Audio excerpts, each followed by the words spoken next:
एक लड़की अपने पति के पास बैठी हुई होती है और पति से कहती है कि अगर मैं मर जाऊं, मेरी मौत हो जाए तो मेरे मैके वाले मेरी डेड बॉडी से हाथ ना लगाएं, मेरा ये निवेदन है। तो उसका पति जो होता है, जिसका नाम होता है निर्मल, वो एकदम अपने पत्नी के दोनों हाथ पकड़ लेता है, कहता है दोस्त आप क्या कह रहे हो? अरे आप मरना क्यों चाहते हो? क्या मुझसे कोई भूल बनी है? मुझसे कोई गलती है? सब कुछ तुम्हारे लिए जी जान हाजिर है, सब कुछ मैं तुम्हारे लिए समर्पण कर सकता हूं, लेकिन तुम्हारी जुदाई सहन नहीं कर सकता।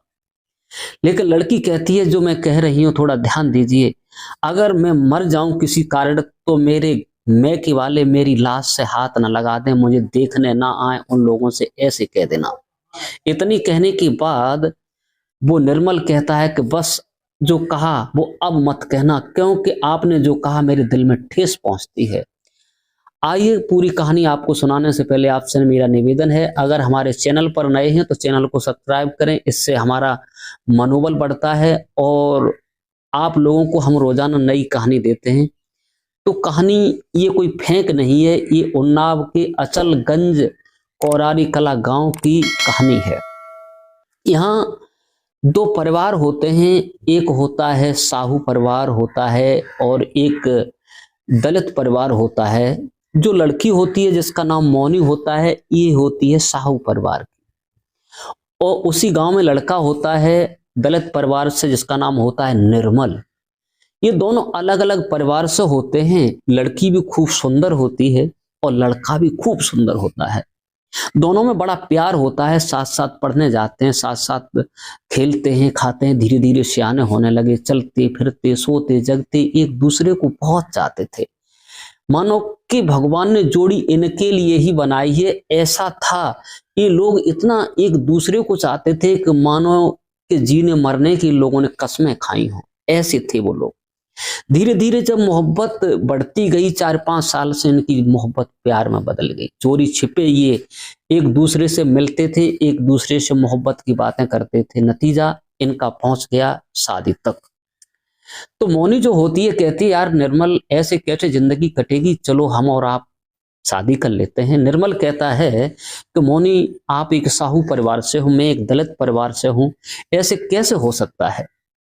लेकिन वो लड़की कहती है कि जहां पर दो आत्माएं होती हैं, दिल होता है, भेदभाव नहीं होता। आत्माएं जब मिल जाती हैं तब भेदभाव कुछ होता नहीं, केवल प्रेम। कोई जात पात नहीं देखता। कुंवारी लड़की की कोई जाति नहीं होती है, जिस परिवार में पहुंचती है उसी परिवार की हो जाती है। तुम मुझसे शादी कर लो। लेकिन यहाँ पर दोस्तों जात पात का भेद था, इसलिए वो लड़की कहती है ऐसे नहीं गुजर हो पाएगी। तो निर्मल कहता है आप बताइए क्या करना चाहिए? बोले यहाँ से दूर चलते हैं, कहीं मंदिर में शादी कर लेंगे, उसके बाद में जब लौटेंगे तब तक बहुत कुछ बदल जाएगा। लड़का भी सोचता है अगर मौनी आप कह रही हो तो वैसे मेरा दिल गवाही नहीं देता, आप ऐसा मत करो। फिर मना किया, लेकिन लड़की कहती है दोस्त ऐसा होता है, मैंने अपना दिल दिया है, अपना सब कुछ तुम्हारे समर्पण किया है, लेकिन एक बार आप मेरे साथ जिंदगी बिताकर देखिए। 7 जन्म का तो ठेका नहीं है, केवल एक ही जिंदगी तो है। ये सोच समझ करके दोनों एक कदम उठाते हैं। 2016 में मौनी और निर्मल घर छोड़कर चले जाते हैं। चले जाने के बाद मौनी जब घर पर नहीं होती है तो मौनी के जो परिवार वाले होते हैं थाने में गुमशुदगी की रिपोर्ट दर्ज कराते हैं, कहते हैं मेरी लड़की गायब हो चुकी है। उधर जो निर्मल होता है उसे लेकर जाता है, बाहर रहने लगता है, एक मंदिर में जा करके अपनी शादी कर लेते हैं। शादी करने के बाद और रुकते हैं, रुकने के बाद और ये लोग फिर घर पे आ जाते हैं। घर पे आते हैं और इन लोगों ने जो थाने में रिपोर्ट दर्ज कराई थी, जब मामला अदालत में पहुंचता है तो दोनों बालिग मिलते हैं तो पुलिस मुकदमा बंद कर देती है। ये वहां रहने लगते हैं। लड़की भी रहती है, मोहनी और निर्मल। इसका परिवार छोटा था, माँ पिता भाई। तो इतना प्यार मोहनी से करते हैं, शायद है कि इतना मायके में प्रेम नहीं मिलता, उतना प्रेम उस लड़की को अपने सासरे में मिलता था। ससुराल वाले इतना चाहते थे कि मानो दिल और जान से अगर कोई है तो बहू है। धीरे धीरे वक्त यूं ही गुजरता गया। मौनी का जो परिवार होता है उसके परिवार में 4 मौतें हो चुकी थी। लेकिन मौनी के जाने के लिए पाबंदी थी। मैके वाले उसे नहीं बुलाते थे, देख लेते थे तो मुंह फेर के खड़े हो जाते थे, नफरत करते थे। तो मौनी ने विचार किया, काश मेरी माँ खत्म हो गई, मेरी बुआ, मेरा भाई खत्म हो गया, 4 मौतें हो गई, मुझे नहीं बुलाया गया, कोई कदम हुआ वो हो गया, लेकिन अब क्या करना चाहिए। तो उसके दिल में सदमा होने लगा। एक दिन मौनी बैठी हुई होती है और अपने पति निर्मल से पास में दोनों बात करते हैं। तो निर्मल पूछता है कि मौनी, आज तुम्हारे चेहरा पर उदासी क्यों हो दोस्त, एक बार मुस्कुरा के तो देखो। अरे आप पहले खूब मुस्कुराते थे, लेकिन अब आपके चेहरा पर उदासी क्यों है। तो मौनी कहती, दोस्त कुछ बात नहीं है, मेरी एक बात है वो कहना चाहती हूँ, आपसे शेयर कर देना चाहती हूँ। बोले ठीक है बताइए। निर्मल बोलता है, बोले अगर मेरी डेथ हो जाए, मेरी मौत हो जाए, तो मेरे परिवार वाले मेरी डेड बॉडी को देखने ना आए, मेरे मैके वाले मेरी लाश से हाथ ना लगाएं, बस यही तुमसे कहना चाहते हैं। जब ये बात कही तो निर्मल एकदम भड़बड़ा जाता है और मौनी के दोनों हाथ अपने हाथ में लेकर कहता है, यार ये मत कहो दोस्त, बस आपने कहा तो मेरे दिल पे हथौड़ा सा लग रहा है, दोबारा जबान मत कहना। नहीं, तुम कहो तो तुम्हारे लिए हर चीज हाजिर कर सकता हूं, मेरा परिवार, मेरे घर, मेरी माँ, मेरा पिता तुम्हें कितना चाहते हैं, तुम्हें मालूम मेरा भाई, मेरी बहन आपकी सेवा करती हैं, लेकिन आप ये क्या कह रही हो। बोले नहीं, मैं जो कहा है मेरी बात पर गौर कीजिए। लेकिन निर्मल होता है, कहता दोस्त अगर तुम्हें करना है तो मुझे भी बता देना, मैं तुम्हारे बगैर जिंदा नहीं रह सकता, थोड़ा मुस्कुरा दीजिए। लेकिन मौनी होती है, पति को खुश करने के लिए थोड़ा मुस्कुरा देती है, लेकिन उसके दिल में तो बात कुछ और चल रही थी।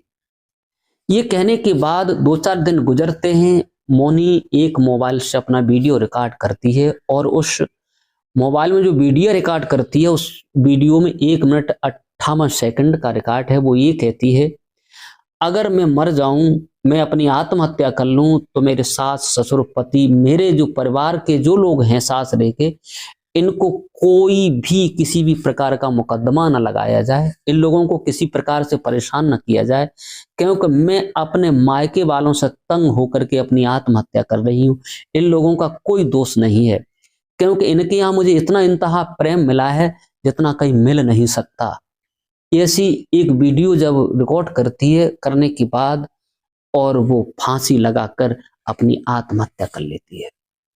इधर निर्मल का परिवार जब देखता है कि वो फंदे पर लटक जाती है तो एकदम शोर हो जाता है, तो उसे उतारा जाता है, पुलिस को फोन किया जाता है। पुलिस मौके पर पहुंचती है, कोई लोग नहीं भागते हैं, और जब उसका मोबाइल देखा जाता है तो मोबाइल में वो वीडियो उसका स्वतः ही रिकॉर्ड किया हुआ होता है। तो वो कहती है कि मैं अपने मायके वालों के चलते अपनी आत्महत्या कर रही हूँ, क्योंकि जातवाद का ज्यादा भेदभाव था, इसलिए मैंने ये कदम उठाया है। मेरे सासरे वालों पर कोई दोषारोपण न किया जाए, मैंने खुद अपनी खुदकुशी की है, इसलिए सबसे क्षमा चाहते हैं, क्योंकि मैं मौनी सदा सदा के लिए संसार छोड़ करके जाना चाहती हूँ।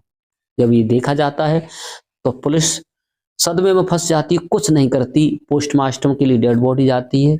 उसके बाद में जो होता है कारोबार, उसके मैके वालों को नहीं बुलाया जाता और उसके सासरे वाले, उसका पति, उसका अंतिम संस्कार करते हैं। इस कहानी को सुना करके केवल यही कहना है कि जो प्रेमी प्रेम का होते हैं, शादी कर लेते हैं और किसी की अधूरी रह जाती है तो किसी की पूरी हो ही नहीं पाती, किसी की तलाक होती है तो कोई किसी को छोड़कर भाग जाता है, कोई उसे मरवा करके दूसरे के साथ चला जाता है, उसे भी मरवा के तीसरे के साथ चला जाता है। तो ऐसा पहले नहीं करना चाहिए, करना है तो सोच समझ के काम कीजिए, क्योंकि ज्यादातर घर बिगड़ते हैं तो लड़कियों के, लड़की की माँ की तरफ से, लड़कियों की तरफ से, और लड़कों की तरफ से केवल 10% बिगड़ते हैं, 90% स्त्री की तरफ से बिगड़ते हैं। इस कहानी को सुना करके आप लोगों को सचेत करना है, जागरूक करना मेरा मतलब है, किसी का दिल दुखाना नहीं है, किसी को टॉर्चर करना नहीं, केवल आप लोगों को चेतावनी के तौर पर इस कहानी को मैंने सुनाया है। आज के लिए बस इतना ही। नमस्कार, जय हिंद, जय भारत। अगर हमारी कहानी अच्छी लगी हो तो एक कमेंट में अवश्य लिख दीजिए, जो आपकी इच्छा हो।